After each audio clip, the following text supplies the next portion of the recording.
Hello বন্ধুরা, আমাদের মধ্যে অনেকেই প্রতিদিনই চা পান করে থাকি। কিন্তু এই চা যে আমাদের জন্য বিষ হতে পারে তা কি আপনি জানেন?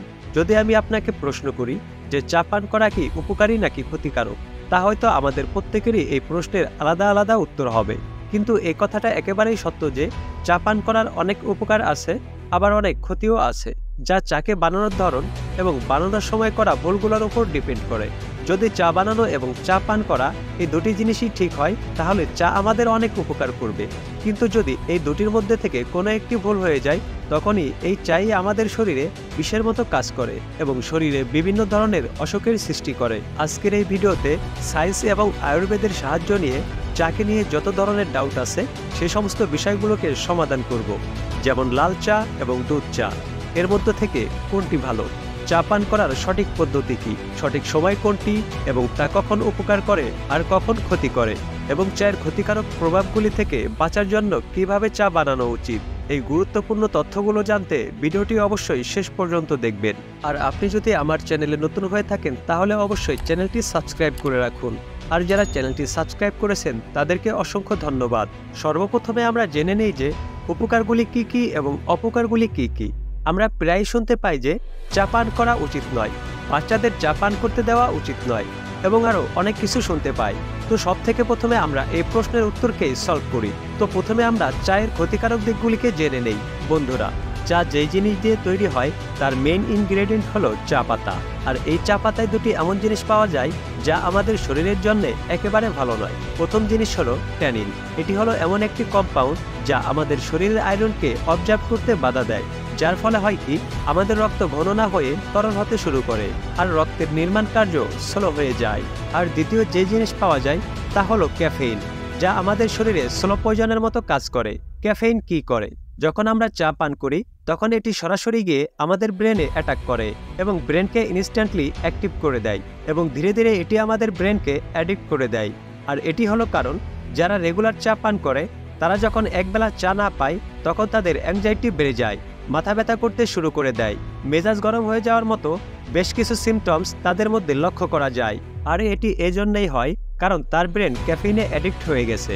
এই ক্যাফিন আমাদের ব্রেনের নিউরনগুলিকে সবথেকে বেশি প্রভাবিত করে, যার কারণে ধীরে ধীরে নিউরনের পরিমাণ কমতে থাকে এবং আমাদের স্মৃতিশক্তি দুর্বল হতে শুরু করে। চা ক্ষতিকারক হলেও এর উপকারিতা কিন্তু অনেক রয়েছে, কারণ চায় পলিফেনল, ফ্লেভনয়েড এবং আরও বিভিন্ন এমন ধরনের অ্যান্টিঅক্সিডেন্ট পাওয়া যায় যা আমাদের শরীরের কোলেস্টেরলকে কমাতে সাহায্য করে, এজিং প্রসেসকে স্লো করে দেয়, ক্যান্সার তৈরি করা সেলগুলোকে মারতে সাহায্য করে এবং এর সাথে সাথে চায়ে অ্যালথেনিন নামের একটি অ্যামিনো অ্যাসিড থাকে যা আমাদের ব্রেনকে শার্প করতে সাহায্য করে।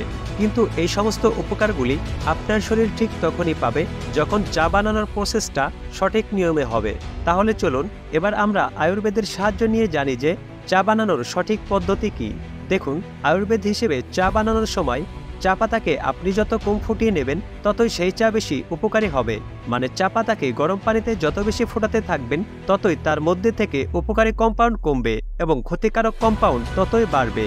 আর এজন্য আয়ুর্বেদ বলে যে আপনি পানিকে প্রথমে গরম করে নিন, তারপর উপর থেকে তার মধ্যে চা পাতা ঢেলে দিয়ে 10 সেকেন্ড থেমে তাকে ছেঁকে নিন। তারপর আপনি তার মধ্যে সামান্য চিনি দিন, অথবা চিনির পরিবর্তে গুড় বা মিশ্রি বা মধুর ব্যবহার করতে পারেন। যদি আপনি এই নিয়মে চা বানান তাহলে আপনার শরীরে ক্ষতির পরিবর্তে উপকার করবে। তো এবার আমরা জানি যে চা কখন পান করা উচিত আর কখন পান করা উচিত নয়, কারণ বেশিরভাগ লোকেরাই এই জায়গাতেই ভুল করে বসে। প্রথমে জানি যে চা কখন পান করা উচিত নয়। চা এই সময় একদমই পান করা উচিত নয়, যে সময় আমাদের দেশে সবথেকে বেশি পান করা হয়, মানে সকালে খালি পেটে এবং রাতে ঘুমানোর আগে। আর আমাদের দেশে দিনের শুরুই চা দিয়ে হয়। আপনি জেনে অবাক হবেন যে চা পান করার এটি সবথেকে ভুল একটি সময়, কারণ সকালে আপনি যাই খান না কেন সেই খাবারকে আপনার বডি খুব দ্রুত অবজার্ভ করে নেয়। আর সকালে যখন আপনি চা পান করেন তখন এই চা আপনার পেটে গিয়ে যত ধরনের ভালো ব্যাকটেরিয়া রয়েছে সেই সব ব্যাকটেরিয়াগুলিকে মেরে ফেলে এবং আমাদের পচকরস পাতলা বানিয়ে দেয়, যার ফলস্বরূপ যখন আমরা কোনো খাবার খাই তো সেই খাবারকে পচনতন্ত্রে ঠিকমতো ভাঙতে পারে না, যার ফলে সেই খাবার হজম হওয়ার পরিবর্তে পেটে পচতে শুরু করে দেয়। আর যখন খাবার হজম হওয়ার পরিবর্তে আপনার পেটে পচতে শুরু করে, আর এখান থেকেই সমস্ত রোগ ব্যাধির সৃষ্টি হয়।